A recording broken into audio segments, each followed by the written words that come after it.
Entonces, como decíamos, ya tenemos la manera de afrontar las afirmaciones utilizando pronombre personal, verbo más complemento, pronombre personal, verbo más complemento, pronombre personal, verbo más complemento. Y lo mismo hacemos, pronombre personal más verbo, teniendo en cuenta las reyes de la S y complemento. Muy bien, entonces dice, como le habíamos explicado con anterioridad, para fomentar las preguntas, primero necesitamos el apoyo de los auxiliares. Entonces dice, vamos a hacer ciertas afirmaciones aquí que dicen entonces,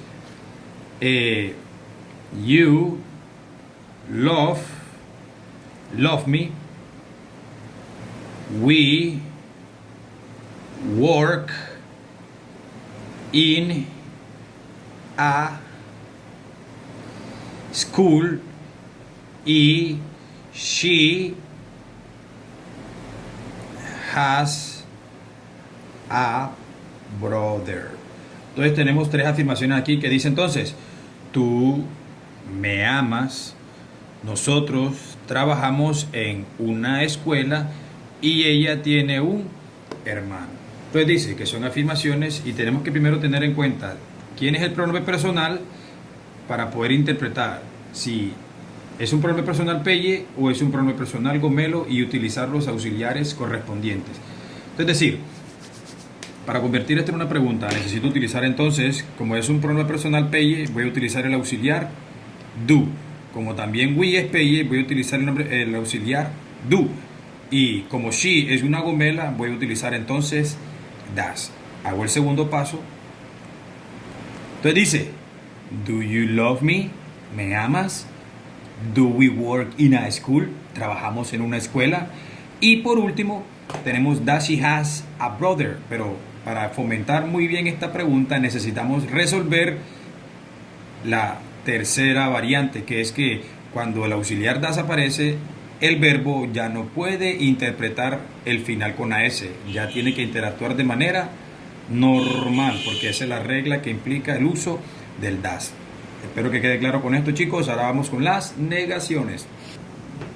Entonces, un punto muy importante que tenemos que tener en cuenta es que las interrogantes pueden ser de dos maneras, o pueden ser cerradas y pueden ser abiertas. ¿Cómo así cerradas? Las cerradas son aquellas preguntas que solamente requieren de un sí o de un no. Por ejemplo, do you love me? ¿Me amas? ¿Cómo me puedes responder eso? O sí o no. Pues esas son las preguntas cerradas. Ahora, cuando nosotros tenemos preguntas abiertas, nosotros tenemos preguntas abiertas cuando exponemos a que la gente nos argumente sobre alguna pregunta. Entonces, tenemos una pregunta cerrada que dice, do you love me? ¿Tú me amas? ¿Sí o no? Ahora, ¿cómo convertiríamos nosotros esa pregunta cerrada en una pregunta abierta? Para eso tendríamos que utilizar lo que conocemos como las WH questions. ¿Cómo que WH questions? Sí, esos entes que son como what, where, how, why. Why es por qué. Lo único que tengo que hacer es colocar a why en la parte de atrás del auxiliar que diga why do you love me, es decir, que me amas pasó a ser porque tú me amas. Mientras me amas se responde con un sí o un no, porque tú me amas se responde a base de argumentos. Dice, muy bien, entonces, al igual que las interrogaciones, las negaciones tienen en común el uso de los auxiliares, pero en manera negativa. Entonces vamos a responder cada una de estas preguntas en manera negativa y recordar que cada vez que vayamos a negar necesitamos el uso de un auxiliar. Pregunta, do you love me? No, I do not love you. Do we work in a school? No. We ¿qué? Recuerden que este do not puede compenetrarse fácilmente y ser lo que conocemos entonces como don't. Entonces, no, we don't work in a school.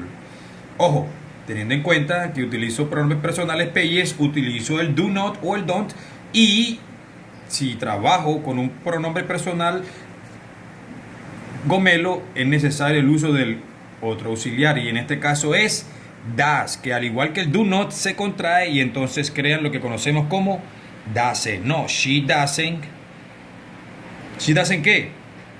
She doesn't have a brother. Entonces dice que yo no te amo, nosotros no trabajamos en una escuela y ella no tiene un hermano. Recuerden que si aparece el das, ya sea en pregunta o en negación, los verbos siempre van a ir en su forma normal. Su forma normal. Gracias, chicos, espero haya quedado un poco claro esto y me despido. Gracias por su tiempo. 1A.